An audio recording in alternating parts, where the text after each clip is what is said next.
Town Hall Academy, episode 53. Try to talk with on our guys about making sure that as you're talking to another person that you're paying attention to the color of the eyes. Because if you're paying attention to the color of the eyes, then you're actually really listening and really devoting your full attention to them.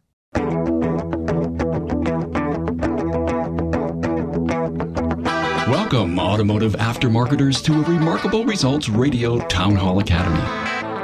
Listen to learn just one thing from today's episode on your journey to remarkable results.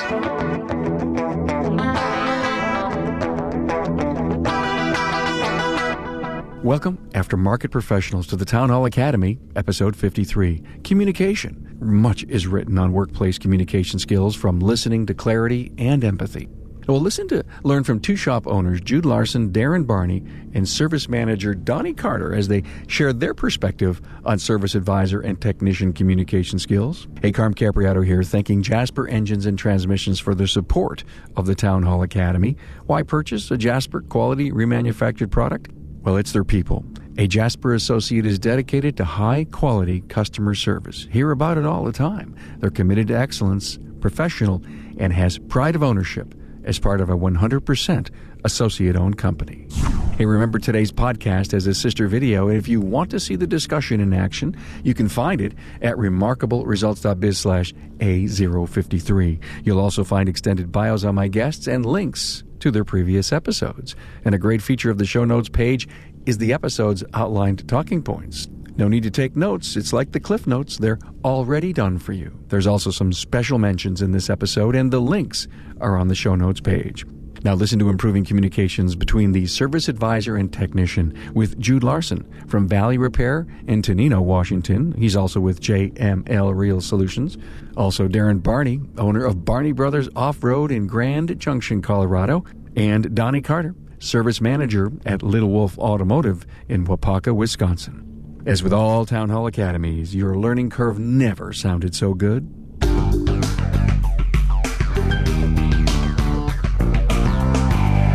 Glad to have you here, guys. Interesting topic, improving communications between the service advisor and technician.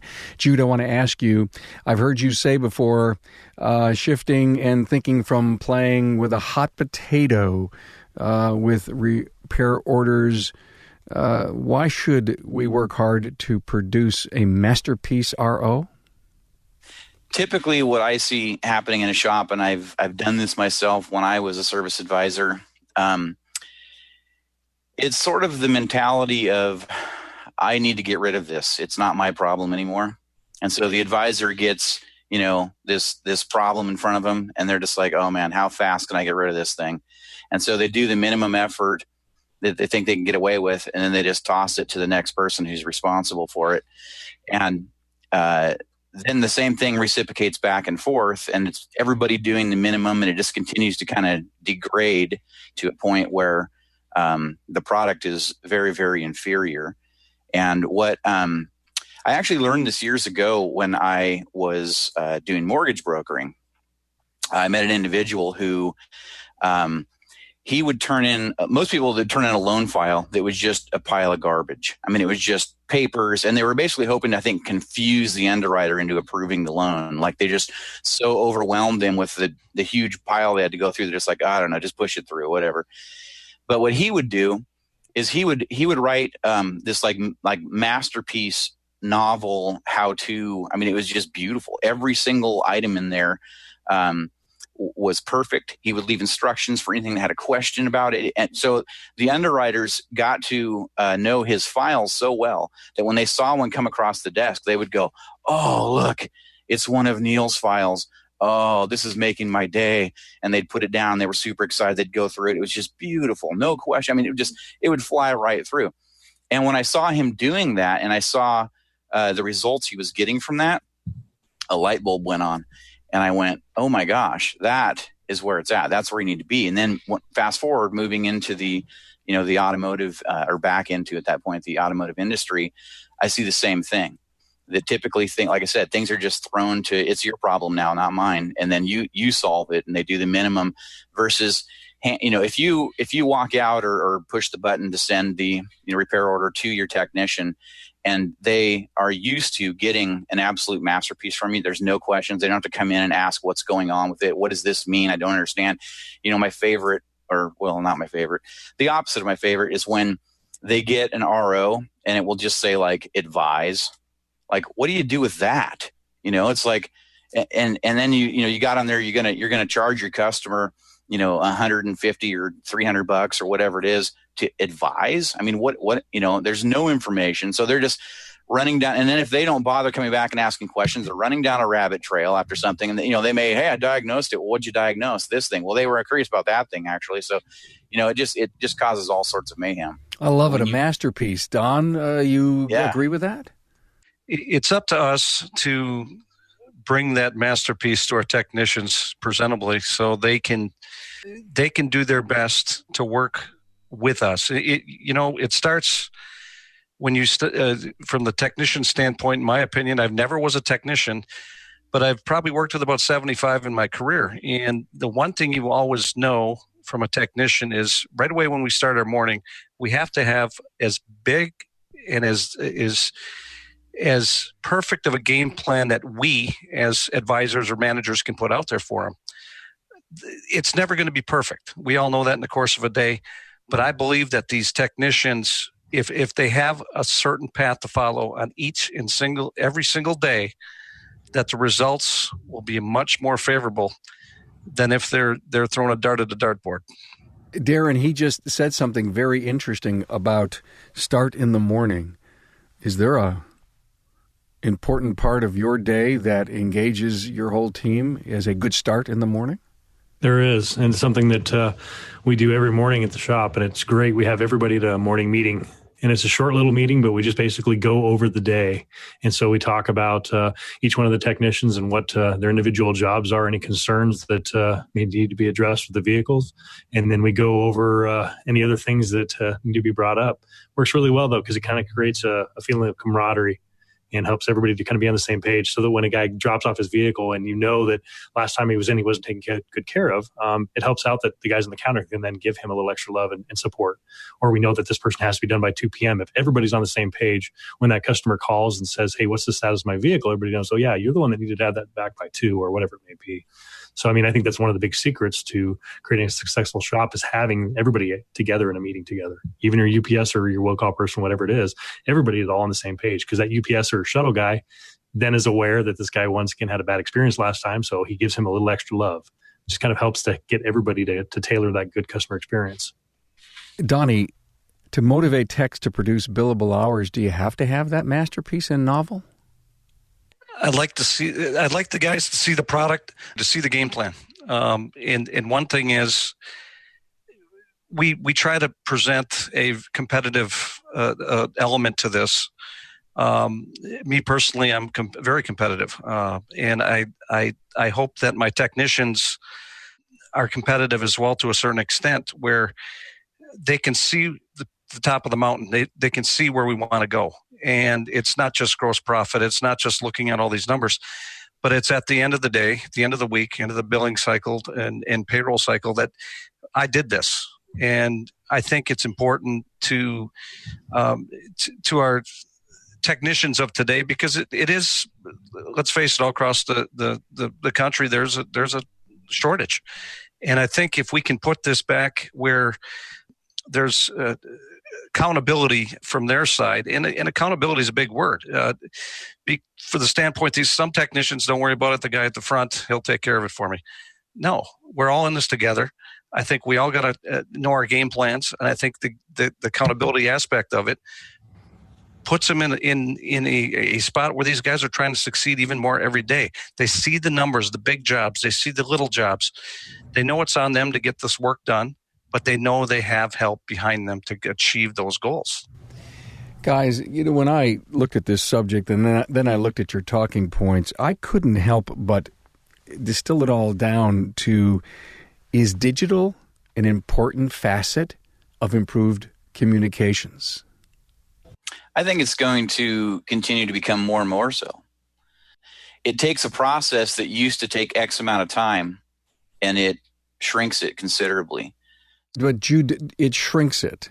But is it clearer because you're forced to check a box or write something. Because I met someone a few weeks ago that purposely built a brand new facility where the service counter and the bays were very far from each other, distant. And it was designed so that the communications between the two through their digital program was more effective, because they realized that I've got to walk all the way back there, or I've got to walk all the way up front. Right. And it was on purpose. It's almost like a great topic for today's academy, because we're talking about building stronger communication. Didn't mean to interrupt you, but I had to ask that.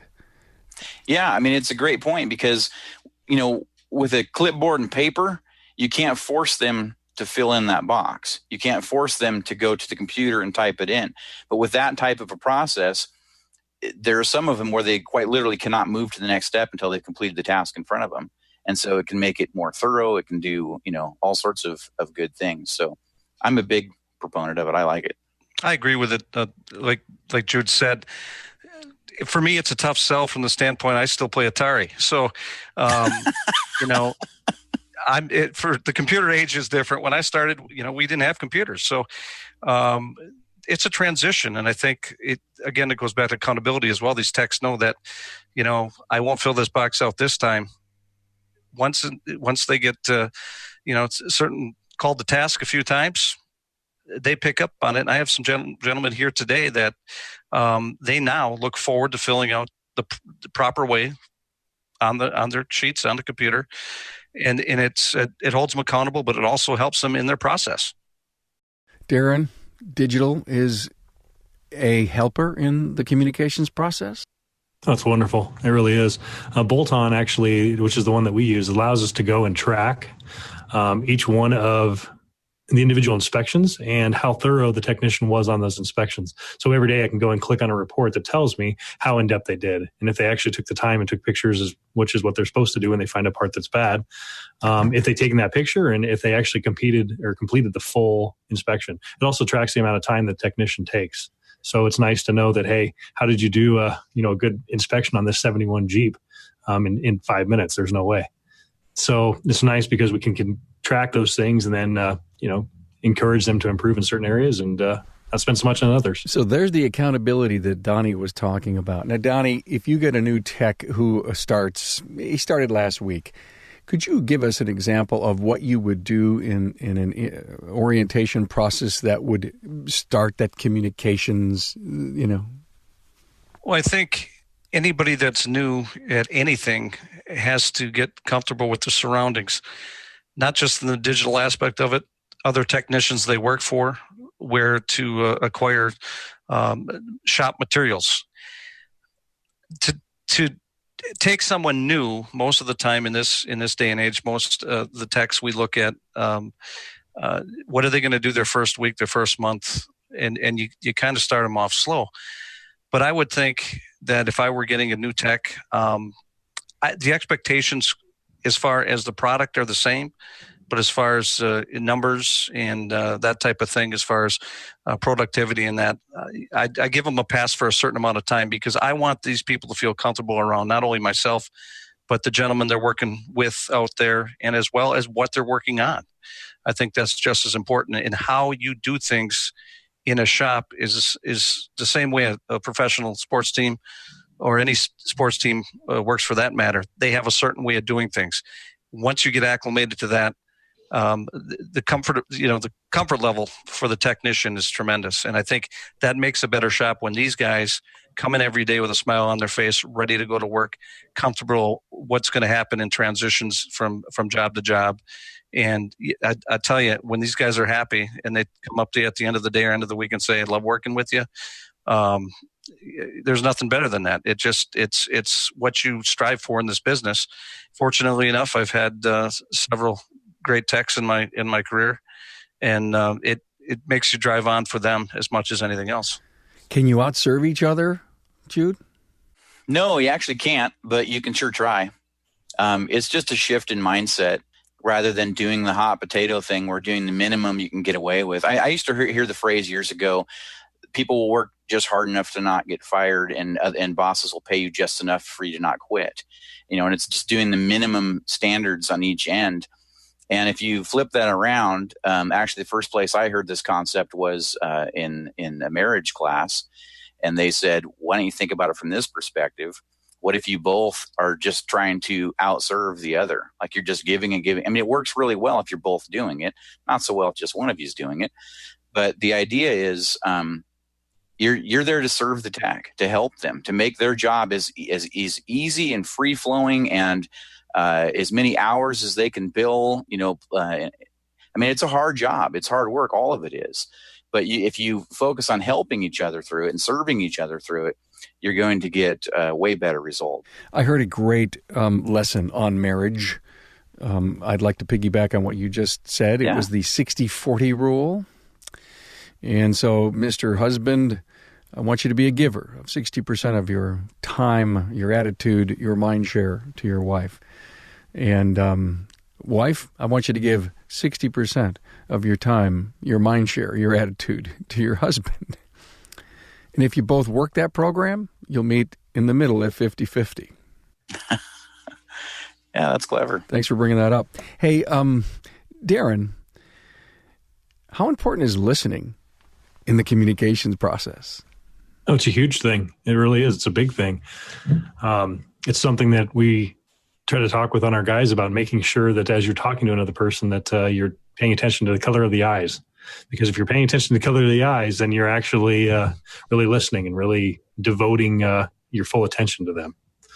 And so as a technician will come up and talk to my service advisor or to one of my counter guys, want to make sure that, once again, they're listening and really paying attention to those fine details, because as technicians sometimes get frustrated with the job that they're working on and they come up to talk about a problem with the part or whatever it may be. If they remember to make that eye contact and to notice the color of the eyes, then they're going to listen more involved and make sure that they're taking everything that needs to be. I've heard you say before, please pause before you answer. That's something that I've had to work a lot with, because as the business owner, a lot of times, if somebody is upset, I'm the one who gets to hear about that.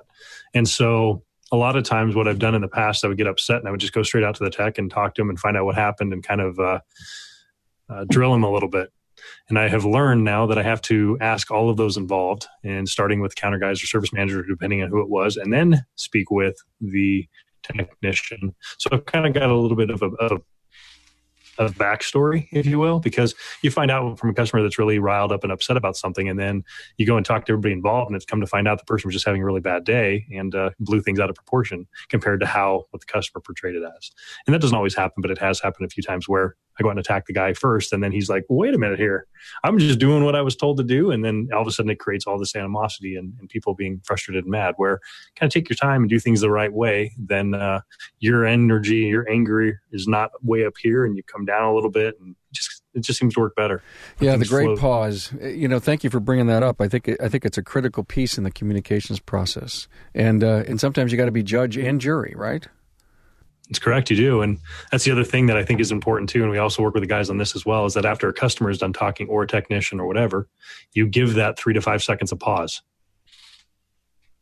Let them sit and think, so that if there's anything else they're going to add, they're going to do that, rather than you jumping in and then changing and sidetracking what they were talking about. If you stop and let it sit. Yeah. Don't listen to reply, listen to learn.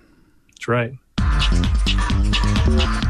If your customer has a vehicle they like, they shouldn't have to get rid of it because the engine, transmission, or differential failed. Because you and your customer know the vehicle maintenance, there's no reason they can't keep it on the road. Depreciation, license, insurance, interest, add them all up, and they'll probably total more than it would cost to install a remanufactured product from Jasper Engines and Transmissions. Personal finances only go so far. Daily living expenses, college for the kids, and, as we all hope, retirement. So before your customer rushes out to buy a new or a newer used vehicle because their engine or transmission has failed, contact Jasper and find out how a remanufactured product from Jasper Engines and Transmissions can extend the life of your customer's present vehicle for an amount much less than the higher expenses that come with a vehicle trade. Give their vehicle a new lease on life with Jasper. Very good stuff. Donnie, Can good communications prevent comebacks? Absolutely. I think, number one, I think that's where it would start. Obviously, communications at the counter, through the service writer, and of course back to the technician. But that's when we look at comebacks. Number one, that is the crux of the matter is communications, and I don't like to play the blame game if there's a break in that communications, because it can happen. And to me, it's a matter of run the next play, let's get it going, and let's correct it. But absolutely, communications is number one. Talk to me about QC in that. I think, again, it brings back accountability from the technician. And if he has any questions, to come to me or come to the service writer who is handling that case.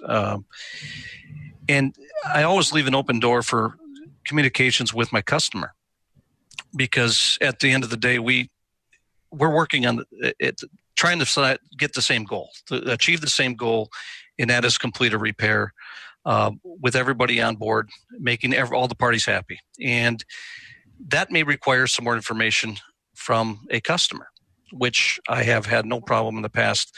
And I will, at the counter, tell them that I might need some more information to complete this. And you're part of this team as well to achieve this goal.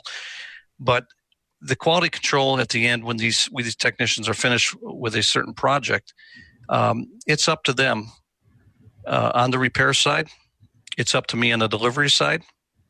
And we kind of shake hands in the middle and say, are we ready to go? Is this vehicle ready to move on? So that's the quality control. I think in my years of doing this, I'll tell you, it's always, again, a team effort. And I think it starts with communications right down to the QC at the end of that job. Thanks so much for that. Jude, just the techs and just the service advisors need to communicate, or does it go beyond that? Everybody who's playing the game, so to speak, needs to be involved. I mean, you can't just have the techs and the advisors and then, the rest of the leadership is completely clueless. It may be nice if it worked that way, but I would suggest that if you are able to do that, then you have something more than just an advisor, meaning you've given them a bigger role. They're taking on leadership and, steering the ship and everything. So where's the owner come in? Well, they're all over it. Depending on where they want to be and where they decide to be. If they're an absentee owner, they do the 4-hour work week type thing, then they've obviously handed that off to somebody else, and they need to give them the freedom to do that. They can't be in every single little detail. They're going to slow down the process.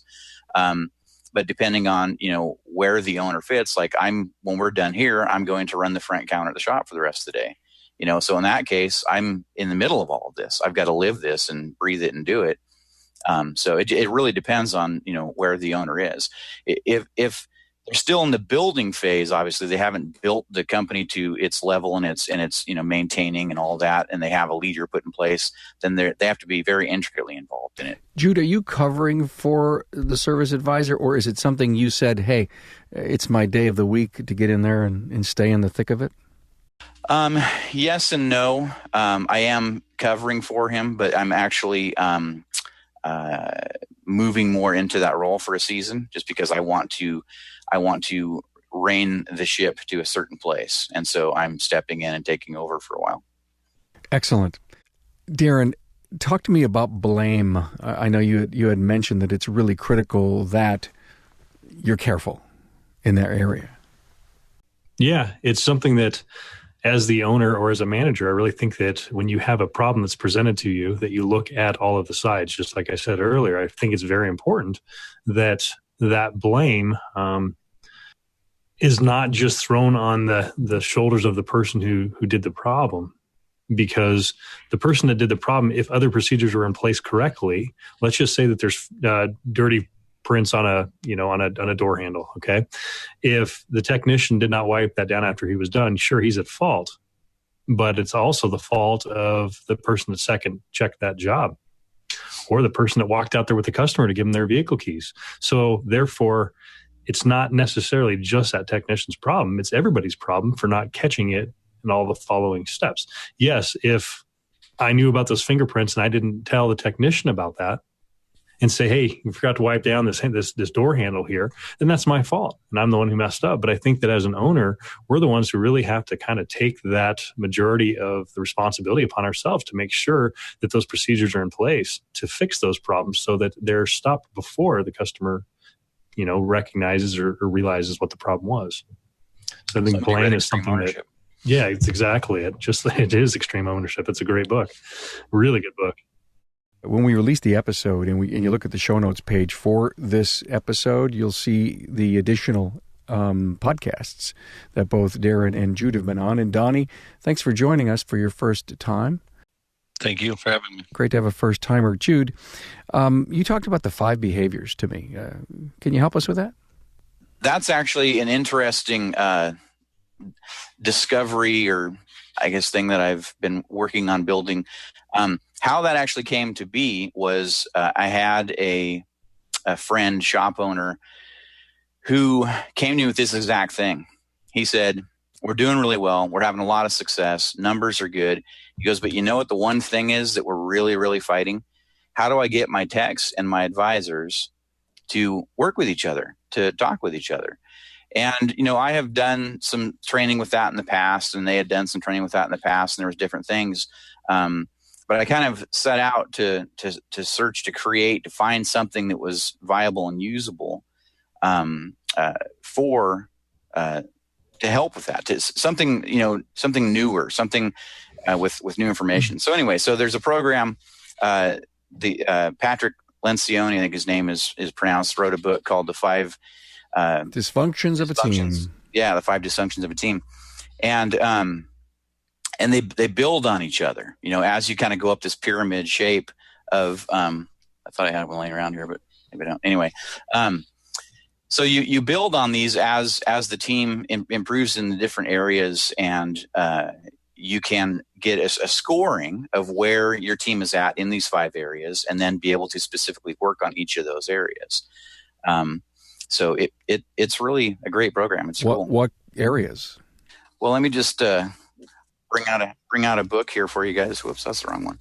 Hey, listen, while you're doing that, while you're looking for that, Barry Barrett asked us a question. He's on the Zoom platform with us. Barry? Barry, yes. Right Any on. active listening techniques that you suggest? Go ahead, Donnie. Who let him in? Active listening techniques. Listening is not my strength. I'll be honest with you. Listening.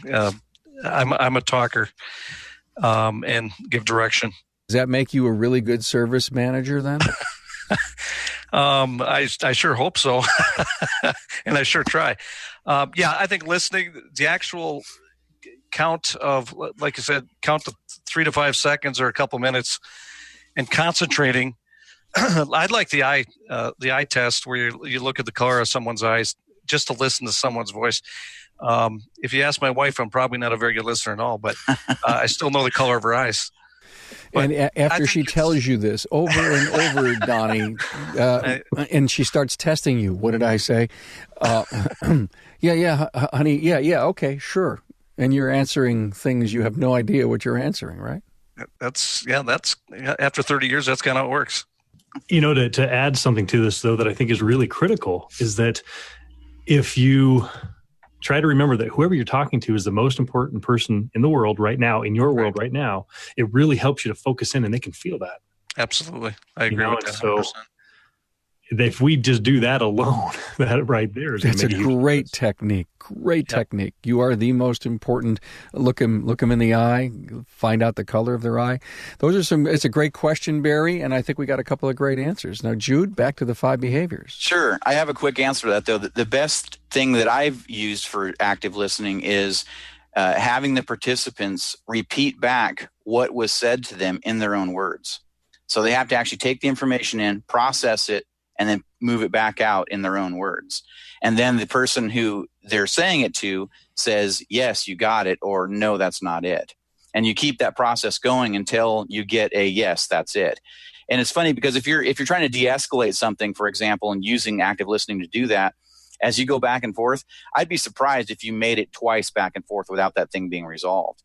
Because active listening it's very, very powerful. It's because so often the conflict comes from what? From us not communicating well, not understanding. I thought he meant this. I thought they meant that. But in reality, they meant something completely different. So great question, Barry. And by the way, a very good answer. My friend Barry offered up 6 active listening tools.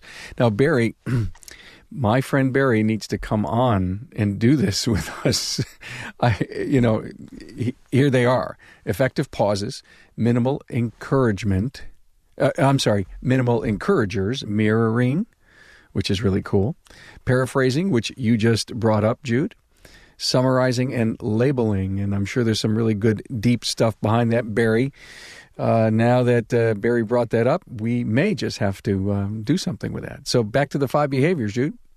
Yeah, you bet. That's a whole program in and of itself. It is. You could easily spend that. So I don't know how well everybody can see. This is actually off of a class that I taught last weekend. But this is the 5 behavior pyramid kind of stacked up, and it gives a scoring in each one showing where this particular team scored in these areas. And so you've got, green, yellow, and red. Red obviously being problems of concern. So how they stack up is the base or foundation is in trust. So if the team doesn't have trust in each other, in the owner, in everybody that's in that that's participating on that team, you're kind of dead in the water from the gate. I mean, it's really difficult to build from there. So the second step up is conflict. How do you use conflict properly? How it's used to get new ideas and be creative and things like that when it's being used properly, versus oftentimes what happens is it just shuts down. Just conflict it just shuts the gate and nobody does anything. So there's also commitment. And I can't go into all these. I know we have time limits. Accountability, which is huge. I mean, that's like the number one thing with just about all shop owners is they say, I need accountability, need accountability, need accountability. And then finally, that all leads to the results. And so these all build on each other to make this, pyramid, like the old food pyramids or whatever. This is the successful team pyramid. So, and that's based on, like I said, Patrick Lencioni's stuff. Yeah, it's a great book. It's a good read. It's perfect if you're leading a team. Good stuff, Jude. Thank you, and thank you, Barry, for your stuff. Donnie, can good communications help you manage your bays better? Absolutely. It's their world out there. The technicians, it's their playpen, and fortunate technicians have more than one bay to play in, so to speak. So. If we start out that morning, like Darrin said, with that base communications of how our day should go, we've seen throughout the years that the productivity goes up when these guys understand that they can bring an automobile in, shake it down, do what they have to do there, with the knowledge in the back of their head that they can bring a second one in. Typical things have been going on for years in the automotive business with that, but they understand that it's the productivity part of it comes in where they can manage their time and with that their space. And I think I might be very lucky, or I don't know what are the words to put in place there, but I have technicians even here that are fantastic with that. That we kind of know which what we're thinking about as far as our game plan of the bays. And I think in every shop, I know Darrin and Jude would know that you have a certain dollar number for every bay that you have in your building. And I think one thing is if the techs understand that this is what this has to produce, their productivity goes up because they know when to deal with each bay or each 1 to 3, whatever they need. Donnie, as the service manager, what kind of questions do the techs come to you with? Well, from tools to when are we going to get air conditioning in the shop, to what time should we do lunch? It varies. There's questions that are sometimes even personal.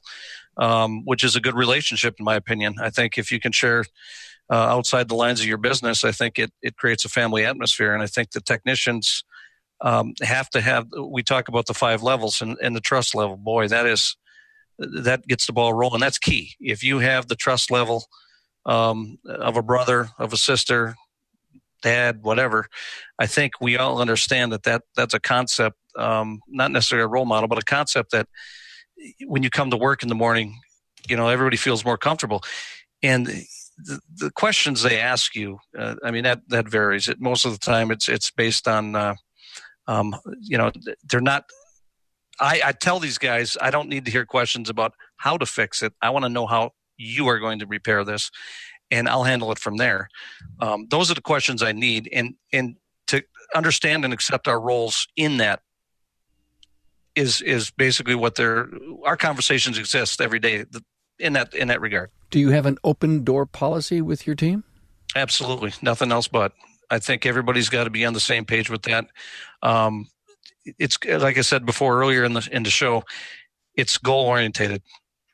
It's goal orientated. We have to have the same mindset, the same goal, that every vehicle, every customer is precious to us, and we got to take care of them. If we can't get that in our heads, we might as well not open the door in the morning. Darrin, trust and team building. Are there any things that you can do? Of course.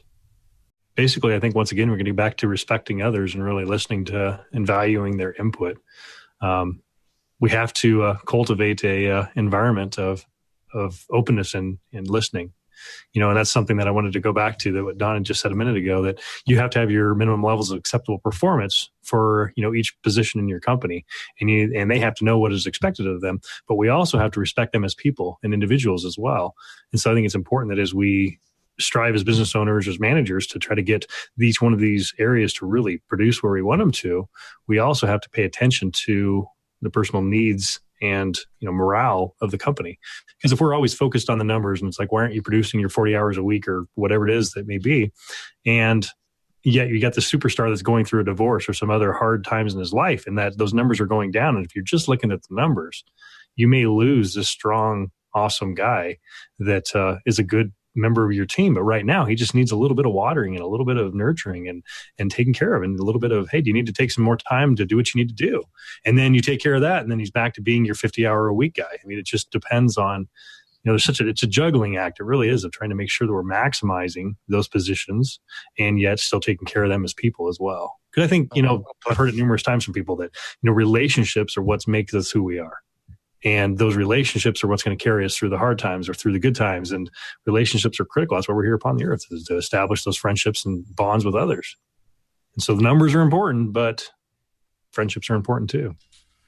Well put. I think you hit the nail on the head. It's still a person-on-person business, whether it's a person in your shop you're working with or a customer. It's still people. Yeah, it's absolutely 100% true. I mean, everything on planet Earth works based on relationships. And the numbers are an indicator of how your relationships are, right? I mean, that tells you what's happening. If the numbers are good, you're probably doing the right things in your relationships. I don't think you could just destroy all of your relationships and have your numbers just, my numbers are fantastic because I focus on them all the time. No, you got to focus on the people. I mean, I think all of the trainers in the industry will tell you, focus on serving the people and the numbers will line up. I need to know what the numbers are. I need to monitor them and make sure that they're doing what they're supposed to be doing. But you can't, like you said, Darrin, you can't focus on the numbers. The numbers are never going to get you where you need to go. The people are going to get you where you need to go. You have to focus on the people. Yep. And without those minimum levels of acceptable performance, then it gives them something to shoot for. When you got the right people in place, like they always say, getting the right people on the bus, it's the critical thing. In the right seats people on the bus. Exactly. That's right. Yeah. You don't want the guy in the driver's seat that shouldn't be in the driver's seat. That's a really scary bus ride. Yeah, that's exactly it. So don't take a 5-year-old and put him behind the steering wheel. It's not going to go well. That'd be fun, but yeah. No seatbelts on the bus, remember. That's right. Donnie, do you know the goals of your technicians? We discuss short term, really. When I say short, I mean really short. We have to focus, but we have to have a short memory too. Certain jobs sometimes don't go the way you want them to. To achieve, any goal, you're going to have ups and downs. And they have to understand that things to put behind them and things to look forward to. If you dwell on this car being I won't say it on the air, but it's a car that we certain have names in shops, and especially when they get involved in a certain job, and then that can either carry you through as the rest of that way for that job and that day for that matter, or you can put it in the back of your head and move forward in a positive direction. And I think that should be, I don't want to get caught up in my technicians as far as goals. I want to get 60 hours booked this week, 70 hours booked this week. I want them to start off and do the right thing. And like we talk about people, do the right thing with people, and things will take care of themselves. I think when you come in on Monday morning with the attitude that everything in front of me, I'm going to do my best on, and at the end of that week, I think you're going to meet your goals. Trust relationship. Do you know their personal goals? So they were wanting to buy a house? Things absolutely. Yeah. We have to have that part of our general conversation. I think it brings you closer to each other. And, that's here at least in other places that I've been at, that's been a common thing. Casual conversation on goals and people and general interest are very key and very vital. So as a service manager, you have to purposely find the time in your crazy schedule to build that relationship, to get to know about what's going on in their world. It's absolutely, you got to know likes and dislikes, wants and needs. You want to, sometimes you even want to know opinions. You might not agree with them, but you still want to know them. But yeah, to get in someone's head and understand how they tick, that's important. I think as a manager and owner, that's why you sit down and interview somebody 2, 3, 4 times sometimes. You have to know what makes them tick, what drives them to the next level to make everyone successful around you. And that's important to care about every single person that you're involved with in that business, and including your customers, your clients. Excellent. Now, Jude, with what Donnie just said, it's all about different personalities in the team and how to manage it. Oh, yeah. Yeah, some days, if we're going to be gut level honest, it feels like we're herding cats, right? I mean, it's just like there's this conflict everywhere and stuff going on. But it doesn't have to be that way, obviously. But a lot of that does have to do with personalities. If you don't know your team's personalities, you're missing a lot of vital information. It's like trying to diagnose a car, blindfolded. It's not going to be real easy. If you have, for example, 3 people who are, 3 techs all in a row, and all of them are score very high in social ability. They love to talk. They love to chat. They love to shoot the breeze. You may find yourself constantly fighting that lineup of where your techs are. So you can sometimes make decisions based on where you're putting people. You may put an introvert in between 2 extroverts, right? So that you can mix the flow of the shop so that these guys can stay a little more focused. Because when you have 3 working together, all distracting each other, it can be very challenging to, get the job done and stay focused, unless you're walking back and forth in front of them constantly saying, okay, keep going, keep going, keep going. And the same thing. If you have personality up front that's dealing with all of your customers coming in the door, and they're, like an Eeyore or something, that's not building a positive image, of your company. People need to be, just in answering the phone. I know you did a great show some time back, Carm, on what do you do when the phone rings? And if they're picking up the phone going, Valley Repair, I have to be here, that's not going to do well, as opposed to, answering the phone with a positive influx. Valley Repair, how can I help you? You're positive, you're happy, you're excited that they're calling you. What can I do to help you, kind of thing. So you need to know those things about your people and about how they mix together. And I think you need to train them on how to interact with each other. Because a lot of times you'll have people who will be having conflict, and they don't realize that what that person is doing isn't personal. It's part of their mindset. It's just who they are. And so I've seen instances where you've done that type of education with somebody, and the conflict went away. And you go back and you ask them, oh, well, did they stop doing that behavior? And they're like, no, I just realized it wasn't a personal attack on me. It's just part of kind of who they are. And so I'm okay with it because it's just their personality, and they learn to work inside of that. So how do we learn about all these personalities? Where is there a test to take? Oh yeah, or there's to give? Lots of stuff. In fact, if you want, Carm, I'll give you. I have a little 5-minute one you can put up. It actually works pretty well. It's just a one sheet page. You just go down and tally up. Now it's got instructions.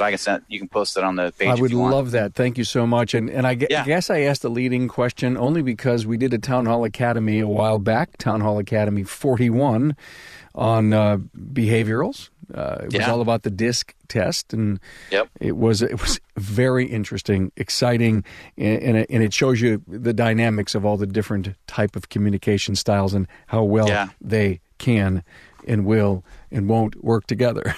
Yeah, it's powerful information. I have assessments I use that take that information and then compiles a report of the team and tells you where all the hot spots are and where the good blends are and all that kind of stuff. So it's really valuable information. Hey, guys, thanks so much for this. I love how you've tied all this together. Hey, listen, I've really enjoyed this, and I want to go around the room and give you guys one last shot, some great words of wisdom on improving communications between the service advisor and the technician. Donnie, I'll go to you first. First of all, I want to thank everybody here on the panel today. Excellent job. Great insight. I would say the number one thing is keep an open mind, and be goal orientated as far as each day. We don't know if we'll get another one, but each day, just kind of embrace the people you're around, from the people coming in your building to your technicians, and let's all help one another out. And I think we can achieve those goals along the way. I think it'll work. You're from Wisconsin, right? That is correct. You're a Packer fan? I'm a football fan, but I'm a Packer fan. Yeah. I've been around the game a little bit, so it's I enjoy it. I love sports in general, but I'm a Packer fan. But if there's a game on it and they're not on, I'll still watch it. Trust me. You're a football guy. All right. That's right. Hey, thanks so much for being here, Donnie. Appreciate it. Appreciate it, Kate. Thank you. Darrin, your final words. I think one thing that we've missed that I really feel is important, I don't know if it's the best thing to end on, but I think it's really important, is that the service writer, or in our world, our counter guys, are very descriptive on anything that the customer wants to be done, whether we're addressing a problem or doing a diagnostics or doing whatever it may be. I think it's very important for us as service writers or managers or counter guys to get the most description from the customer and put all that into writing, even though it looks like you're writing a book. But that way, when that technician has that, that's going to clear up so many of the mud and the misunderstandings that happen and the wasted time of going back, setting it back, or walking back up front. If we just take the time to really listen to that customer and put everything down in the best description that we can, it's going to really eliminate a lot of the problems. Because if that technician knows that Mary is very particular, that she says there's a strong pull to the right when she's going above 45 miles an hour on this certain stretch of road, if we don't put that in there and the technician just says, well, I'm looking for a pull to the right. So he goes and spends an hour test driving, and then Mary's upset because you're billing her for an hour of diagnostics where she says, well, I told you when I dropped it off that it's at 45 on this stretch of highway on the on-ramp.